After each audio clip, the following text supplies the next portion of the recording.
Wonderbaarlik groot is U, Abba. Wie is daar soos U?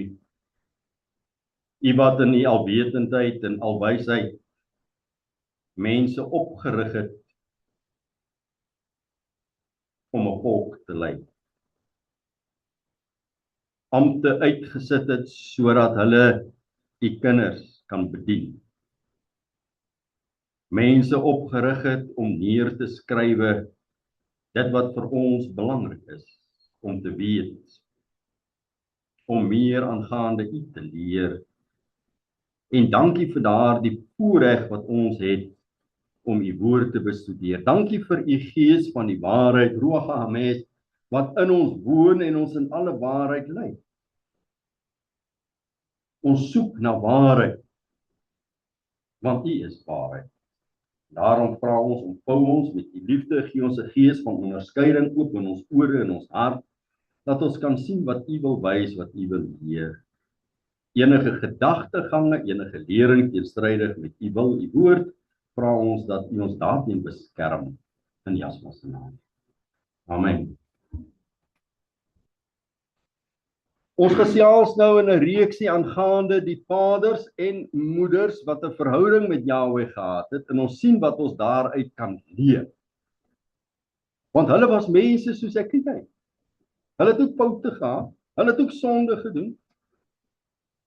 As daar 'n groot en 'n klein sonde is, baie keer daar groter sonde as ek en jy. Maar Jahweh was altyd daar vir hulle.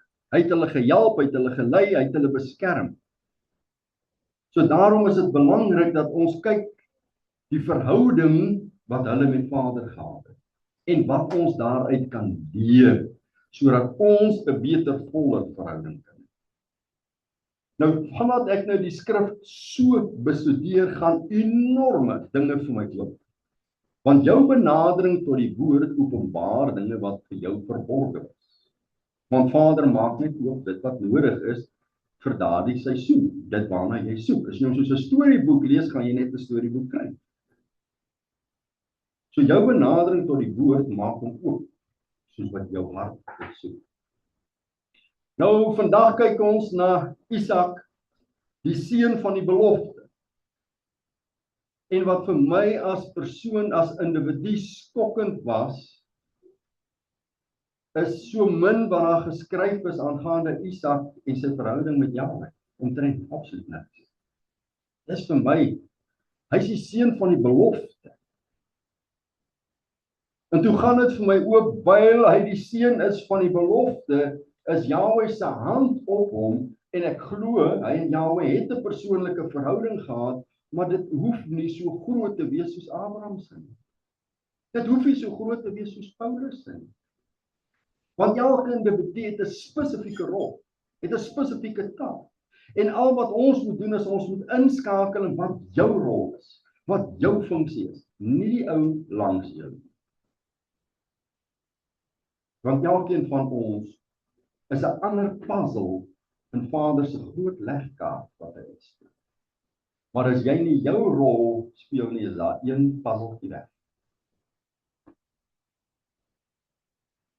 Isak, die seun van die belofte. Genesis 17 vers 17. Toe val Abraham op sy aangesig en hy lag. En hy sê in sy hart, kan daar vir een wat 100 jaar oud is 'n kind gebore word? Of kan Sara wat 90 jaar oud is baar?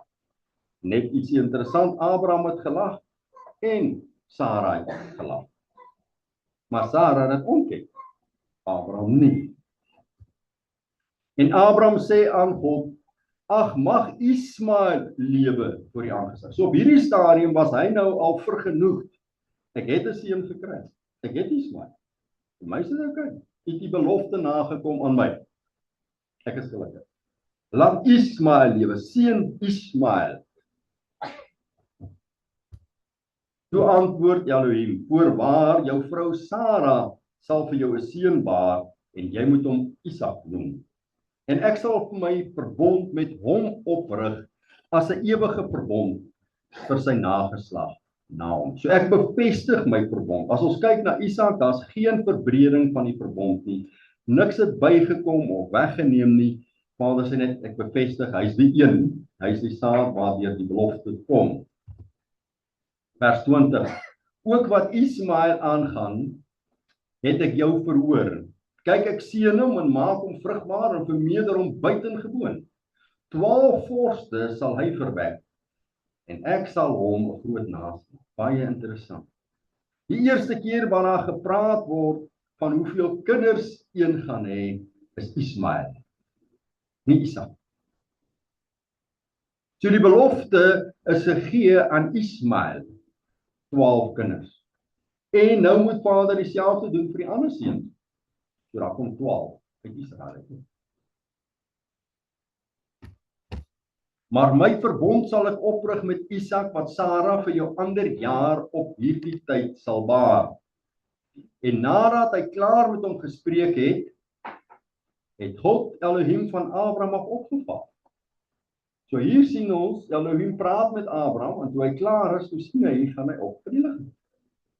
Dis die tipe verhouding wat Abraham met God gehad. Genesis 22 vers 4. Op die 3de dag toe slaan Abraham sy oë op en sien die plek van ver af. Dis toe hy Isak gaan offer het. En Abraham sê aan sy dienaars, bly julle hier met die esel. Ek en die seun wil daarheen gaan om te aanbid en dan na julle terugkom. En Abraham het die hout vir die brandoffer geneem en het op sy seun Isak gesit en die vuur en die mes in die hand geneem. So het die twee dan saamgeloop. Baie belangrike woorde. Wat sê Jahwe deur die profeet Amos? Sal twee saamloop as hulle nie eers afgespreek het. Toe spreek Isak met sy vader Abraham en sê, my vader, en hy antwoord, hier is ek my seun. En hy sê, hier is die vuur en die hout, maar waar is die lam vir die brandoffer? En Abraham antwoord, God sal vir homself die lam vir die brandoffer voorsien, my seun.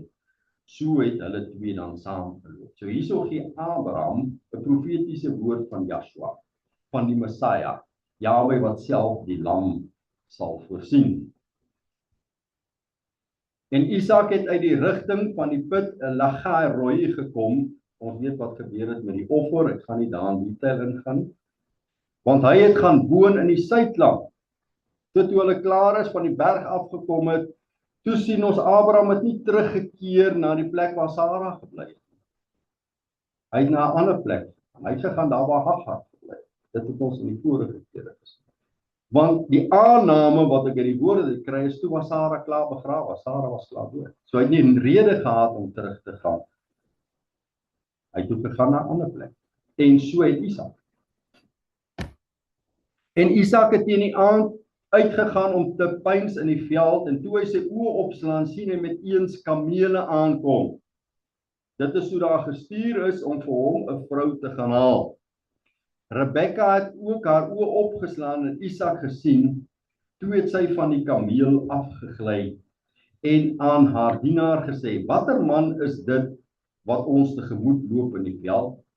En die dienaar antwoord, dit is my Heer. Toe neem sy die sluier en bedek haar. So hier sien ons die gebruik van die mense in die ooste, van daar waar Abraham en Sara en die ouens vandaan kom, hulle het hulle gesigte bedek. Hulle het hulle sluier oor hulle gesit. Veral voor mans. Daarop het die dienaar aan Isak alles vertel wat hy gedoen het. En Isak het haar in die tent van sy moeder Sara ingebring en Rebekka geneem en sy het sy vrou geword en hy het haar lief gehad. So is Isak dan getroos na die dood van sy moeder. Nou as ons na hierdie gedeelte kyk, dan fokus ons op Isak en ons probeer kyk die verhouding wat Isak met vader gehad het en wat ons daaruit kan leer. Terselfdertyd kyk ons na ander geskrifte, ons kyk na sekere rabbies se sieninge en hier's nou twee van hulle kan dalk skokkend wees. Dis nie te sê dis waar nie, julle onthou net dis siening van mense. En ek bring dit juis in om vir ons te wys dat ons kan luister wat predikers sê, maar jou verhouding met Jahwe bepaal wat vir jou waarheid is. Baie belangrik. Ons volg nie leraars blindelings nie. Ons moet ons eie verhouding hê. Genesis 25 vers 40. En Isak was 40 jaar oud toe hy Rebekka, die dogter van Betuel, die Arameer uit Padan Aram, die suster van Laban, die Arameer, vir hom as vrou geneem het. 25:20, dankie. Vers 21. En Isak het Jahwe gesmeek met die oog op sy vrou, want sy was onvrugbaar, en Jahwe het hom verhoor sodat sy vrou Rebekka swanger. Nou weet ons nie wanneer hy gevra het vir 'n kind nie, hoe dit gebeur het nie, maar hier sien ons onder andere die bloedlyn vloek wat daar lê. Sara was onvrugbaar en Sara kom uit dieselfde familie uit. Rebekka was onvrugbaar, sy kom uit daai familie uit. So die bloedlyn van onvrugbaarheid sien ons hier in die bloedlyn. Maar hy praat met Jahwe, Jahwe antwoord hom en sy word vrugbaar. Hier sien ons basies die enigste proses wat geskryf is waar hy met Jahwe praat. Waar hy met Jahwe praat. Ek glo daar was baie meer. Okay? Maar dis al wat gepen is. Toe bou hy daar 'n altaar en hy het die naam van Jahwe aangeroep en daar sy tent opgeslaan en die dienaars van Isak het daar 'n put gegrawe. Vers 31 Hoofstuk 49. Daar het hulle Abraham begrawe en Sara sy vrou. Daar het hulle Isak begrawe en Rebekka sy vrou en daar is Lea begrawe. Dis die familiegraf en in Abraham het ons vinnig daarna gekyk. As ons na hierdie gedeelte kyk, het ek probeer bepaal hoe oud was Rebekka gewees toe hy getrou is. Weet, Isak was 40 jaar oud gewees. Nou sê hulle Isak 40 when he married Rebekka. She was this 14 years old when she married. Okay, en hulle skryf dit in hulle Parsha, hulle skryf dit in hulle Talmud, in Siddur Olam, Rabbi 1. Okay, dis waar dit staan. En as ons kyk na die gebruik van daardie dae of daardie jare, was dit baie normaal. Die studies wys ook dat Joshua se moeder Maria 14 jaar oud was. So dit was die ouderdom oor die algemeen. So die vraag wat ons kan vra vandag, hoe oud moet 'n meisie of 'n vrou wees voordat sy mag trou? Volgens Torah. Daar's geen ouderdom. Geen. Wat wel sin maak, is sy moet nie meer 'n meisie wees nie, sy moet 'n vrou wees. Sodra sy na siklus ingaan, is sy 'n vrou. En dit was moontlik die maatstaf in die Midde-Ooste wanneer hulle vrouens uitgegee het om te kan trou. En sodra sy 'n vrou geword. Die volgende gedeelte is wat van die rabbi sê, ek stem nie saam met dit nie. Ek bring dit net in om vir julle te wys, daar's verskillende sieninge hoe mense by antwoorde uitkom. Goed. Another tradition gives her age as 3 years and 3 days when she left her father's house. Dis ook in hulle Talmud geskryf. So Rebekka was 3 jaar en 3 dae oud. Toe sy gegee is as man, toe sy uit daar gebied het. As vrou vir die man, ja. Okay, goed. Rebekka, ek het sommer Rebekka ook ingebring met die verhouding wat sy met vader gehad. Daar's baie min aangetekende geskrifte van vrouens in hulle verhouding met Jahwe, maar ek glo vas daar was baie wat verhouding met vader gehad het. Nie alles is gepen. Genesis 25 vers 21. En Isak het Jahwe gesmeek met die oog op sy vrou, want sy was onvrugbaar. So hier sien ons, sy was onvrugbaar gewees, en Jahwe het hom verhoor, sodat sy vrou Rebekka swanger geword het. En toe sy swanger is, toe voel sy in haar skoot en die kinders teen mekaar gestoot. Toe sê sy, as dit so gaan, waarvoor leef ek dan? Daarop het sy gegaan om Jahwe te raadpleeg. So dit was nie net 'n normale beweging hier binne in hierdie baarmoeder. Die rabbi sê, hulle wou mekaar vermoor daarbey. En daarom sal jy die geskrifte kyk van die rabbies wat sê, toe Esau gebore is, toe het Jakob aan sy haksteen vasgehou. Nou as daar party leerlinge is, jy sien, hy moes eerste eintlik gewees het, daarom is die eerstgeboorte reg na hom toe. Maar aan die ander gedeelte is nie, hy het gekeer, want sy broer oor sy kop op mekaar skop. Dis hoekom hy sy hakskoen was. So dis leringe, dis mense se sieninge. Dit staan nie so in die woord. Maar sy gaan toe in sy preek, praat met Jahwe en sê, wat is hier aan die gang? Dis nie volgens my normaal nie. En Jahwe het haar geantwoord, 2 nasies is in jou skoot. En 2 volke sal van mekaar uitgaan uit jou liggaam. En die een volk sal sterker wees as die ander. En die oudste sal die jongste dien. Ons weet nie waar sy van God geleer het nie. Maar nou is sy al 20 jaar getroud. Sy is onvrugbaar, geen kind kom nie. En sy gaan na Jahwe toe. En Jahwe sê vir haar, dis wat in jou skoot aan die gang is. Nadat Isak gebid het sy swanger geraak. So dit is, die aanname is, sy moes geleer het van Jahwe by Isak. So hy moes heeltyd 'n verhouding gehad het met God. En hy het Rebekka geleer. Abraham het ook nog in daai tyd geleer. Vers 24, hoofstuk 25. En toe die dae vervul is dat sy moes baar, was daar 'n tweeling in haar skoot, en die eerste is gebore rooi, geheel en al soos 'n mantel van hare, daarom het hulle hom Esau genoem. En daarna is sy broer gebore, terwyl sy hand die hakskeen van Esau vashou, daarom het hulle hom Jakob genoem. En Isak was 60 jaar oud by hulle dood. 40 toe hy getrou het, nou 60, so dit wil sê vir 20 jaar was Rebekka onvrugbaar. Maklike som. Die seuns het opgegroei, Esau het 'n ervare jagter geword, 'n man van die veld, maar Jakob was 'n vredelievende man wat in tente gewoon het. 2 totaal en al uiteenlopende persoonlikhede. En Isak het Esau lief gehad, want wildsvleis was na sy smaak, maar Rebekka het Jakob lief gehad. Nou daar's diep leringe net oor daai vers op homself. So meer as 40 jaar later, 40 jaar na die geboorte.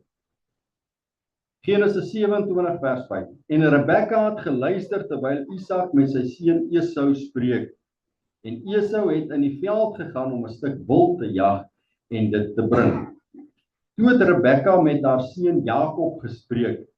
Kyk, ek het jou vader met jou broer Esau hoor spreek. Bring vir my 'n stuk wild en maak vir my 'n lekker ete, dat ek dit kan eet en jou kan seën voor die aangesig van Jahwe voor my dood. My seun, luister dan nou na my, na wat ek jou beveel. Hier gee Rebekka haar seun 'n instruksie. Loop dan nou na die kleinvee en gaan haal vir my daar 2 mooi bokkies. Julle, dis baie kos wat die mense geëet het. 2 bokkies op een slag. Dat ek jou vader daarvan 'n lekker ete kan maak, soos hy dit graag wil hê. Dan moet jy dit na jou vader bring, dat hy kan eet, sodat hy jou kan seën voor sy dood. Toe sê Jakob vir sy moeder Rebekka, kyk, my broer Esau is 'n harige man, en ek is 'n gladde man. Miskien sal my vader my betas, en ek sal in sy oë wees soos 'n spotter, met ander woorde, ek hou my pa vir 'n grap. So sou ek dan 'n vloek oor my bring en nie sien. Soos my pa agterkom wat ek doen, gaan hy dink ek speel die gek met hom, en hy gaan my dalk vervloek en nie seën nie. Maar sy moeder antwoord hom, laat jou vloek op my wees, my seun. Luister net na my en gaan haal dit vir my. So hier sien ons, hy gaan of 'n seën ontvang, of hy gaan 'n vloek ontvang. So hier sien ons, kom die moeder na vore en sê, ek gee jou die instruksie. As jou pa jou vervloek, kry ek die vloek, nie jy nie. Die vloek sal op my kom, en nie op jou kom. So hier sien ons duidelik, dit wat Jahwe vir haar 40 jaar gelede gesê het, het sy geneem Ons lees net van die een keer wat Jahwe met haar praat. Sy neem dit as waar. Toe die kinders geseën moet word, weet sy, die oudste moet die jongste onderdanig wees. Die jongste gaan heers oor die oudste. So nou moet sy plan maak, laat daai seun na die jongste toe gaan, en nie die oudste. So sy doen presies wat Jahwe vir haar gesê het gaan gebeur. Rebecca sê toe Jacob, "Your curse, my son, be on me." Die rabbis interpreteer dit so. The rabbis understand her saying, just as Adam sinned and his mother, the earth, was cursed on his account. Cursed be the ground because of you. So too, in your case, the curse will be on you. So die rabbis gaan haal hom, want Adam is uit die grond uitgeneem, so hulle sê die moeder van Adam is die grond. En toe Adam gesondig het, was sy moeder vervloek. Die grond was vervloek vir sy sonde. So daarom kan ek staan en sê, as jou vader jou vloek, vat ek die vloek. Want dit is my sonde, is nie jou nie. So die sonde gaan op die moeder, en nie op die seun. Dis hulle interpretasie. Okay, so kopkrap vraag hier nou. Het Isak en Rebecca net 2 seuns gehad, of is dit net hierdie 2 seuns se verhaal wat gepen is? Het hulle meer kinders gehad, of net die 2? Ek lig die vraag as gevolg van hierdie vers 37. Toe antwoord Isak en sê vir Esau, kyk, ek het hom as heerser oor jou gestel, en aan hom en al sy broers, meervoud, as dienaars gegee. En ek het hom met koring en mos versorg. Wat kan ek dan nou vir jou doen, my seun? So duidelik sien ons, Isak is gestel as heerser oor sy broers, nie net oor Esau. Goed. Wat was die seun gewees? Op 'n ander gedeelte, terug kyk ons na die seun self. Volke sal jou dien en nasies voor jou neerbuig. Wees 'n heerser oor jou broers. So is nie 'n spelfout op een plek nie. En die seuns van jou moeder moet hulle voor jou neerbuig. Vervloek is hulle wat jou vloek en geseënd is hulle wat jou seën. So 2 verskillende plekke is dit baie duidelik dat daar seuns is en nie net 'n seun nie. 'n Moontlikheid dan, dat hulle meer kinders gehad het as net Jakob en Esau. In hierdie verhaal van Isak lees ons van net een geval waar Isak met God gesels het, en ook van net een geval waar Rebecca met God gesels het. Dit was seker nie net een geval gewees. Ek glo hulle het 'n oop verhouding met Jahwe gehad, Jahwe het met hulle gesels, maar net hierdie 2 gedeeltes het hulle gekies om vir ons uit te lig en vir ons neer te pen. Want dit gaan eintlik oor die verbond wat gemaak is, en die verbond wat oorgedra moet word is, in jou saad sal die nasies geseën word. So die hele fokus gaan op Isak. Daar was onvrugbaarheid. Jakob vra, dit gaan oor Isak wat die seun van die belofte is. Sy vrou is onvrugbaar. Hy vra Jahwe dat sy moet swanger word. Sy word swanger, so die fokus gaan op die seun van die saad. Nie Esau nie, nie die ander kinders nie. Net die seun van die belofte, die seun van die saad. En dan gaan dit weer oor Jakob verder aan en sy nageslag. Gaan nie oor die ander kinders nie. Sê nie daar was nie, dit gaan net nie oor hulle nie, dit gaan oor die belofte wat aan Abraham gemaak is. In jou saad sal die nasies geseën word. Daarom trek hulle daai hele bloedlyn deur, nie die dogters nie, nie ander seuns baie keer nie, maar die bloedlyn wat deurtrek tot en met die Messiah. So dis waaroor die fokus gaan. Aba, ons dankie vir u woord. Ons dankie dat ons weet die voorvaders u geken het, 'n verhouding met u gehad het. Ons dankie dat u 'n waarmaker is van u woord, dat dit wat u sê, u doen. Dit wat u laat pen het en neerskryf, selfs in die toekoms sal so in vervulling gaan. Ons dank U dat U daar was vir die voorvaders, maar ook daar is vir ons vandag. Wanneer ons U nodig het, wanneer ons uitroep na U, wanneer ons U beloof, wanneer ons U wil prys. Wanneer ons U naam wil groot maak, is U daar. Ons loof en ons prys U daar, Vader, in Yeshua se naam. Amen.